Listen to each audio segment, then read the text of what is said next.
Libur Lebaran 1445 Hijriah tahun 2024 membuat tingkat hunian atau okupansi kamar hotel, khususnya berbintang di Kota Denpasar naik.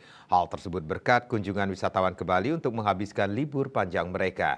Dinas Pariwisata Kota Denpasar mencatat okupansi hotel berbintang mencapai 68,97% pada momen Lebaran ini. Kepala Dinas Pariwisata Kota Denpasar, Neputu Riastiti mengatakan sebelum libur Lebaran, okupansi hotel bintang di Denpasar masih di bawah 60%. Tepatnya pada Maret masih di kisaran 55 hingga 50%. Namun kini meningkat hampir mencapai 70%. Kenaikan okupansi tersebut didominasi di wilayah Sanur yang merupakan kawasan destinasi wisata.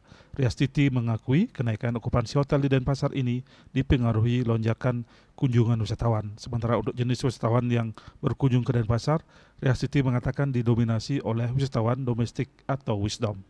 Bisnis Bali melaporkan.